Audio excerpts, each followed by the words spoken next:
We had a very early start for our trip to Bali, a 4 a.m. flight.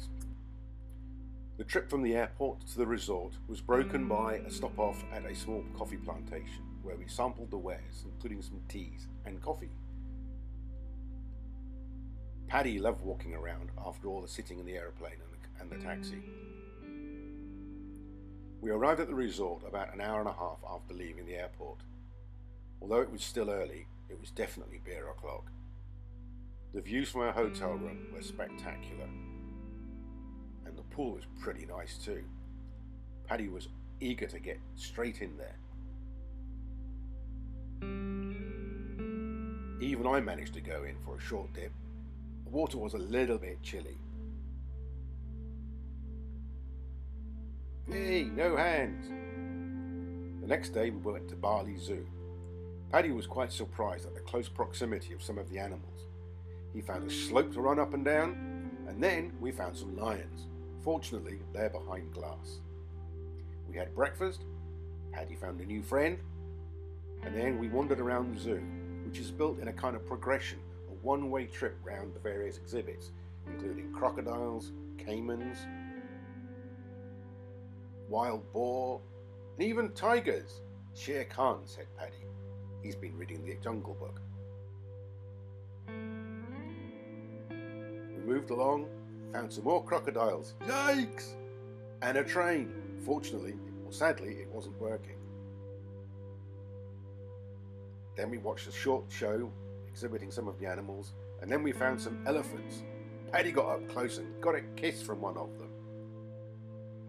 Paddy and his daddy, having a walk. He loves his daddy.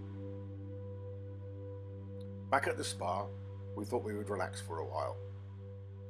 It was very quiet there.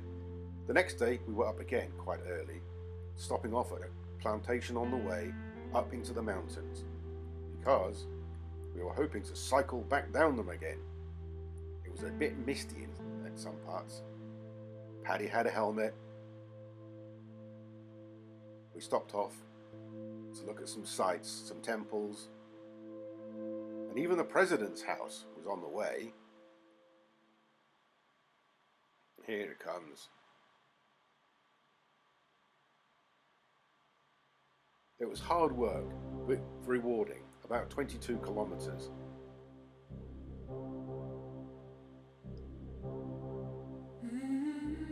Relaxing with some chips. And then we went to Naughty Nuri's, a little cafe bar, for lunch. Excellent food. One day we went to a cooking school. We started off at the market, looking at some of the ingredients, but got the majority of them from the garden within the farm itself. Paddy loved playing in the mud. All the stuff here is totally organic, not a pesticide in sight.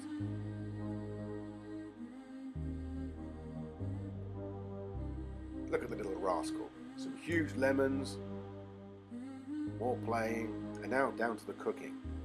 It was hard work, but it was fantastically good fun, and we came out with some really, really good food. Fortunately, we have the recipes.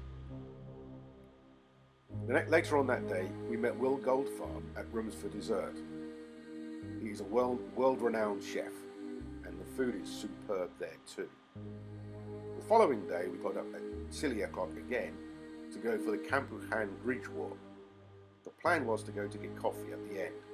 Sadly, when we got there, the cafe wasn't open yet, so we walked on, about 6 kilometers in total. Still, it was good exercise, and the views were well worth it.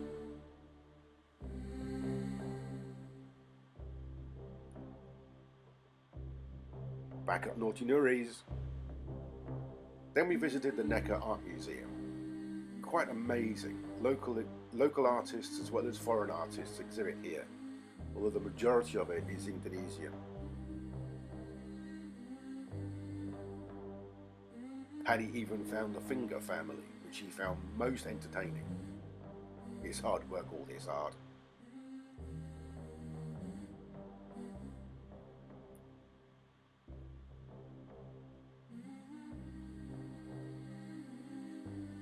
We We later found some xylophones.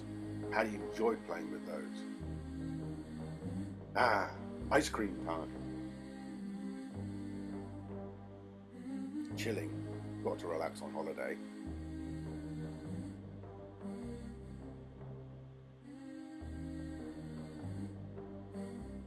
We went to the Indus restaurant for one evening.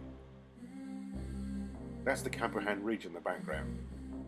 Paddy had some chips, Sumatran curry, and I had a rendang. It was really, really good. Paddy even asked the staff if he could have some ice cream. Cheeky little monkey. Back at the spa. It's a beautiful place, really gorgeous, thoroughly restful.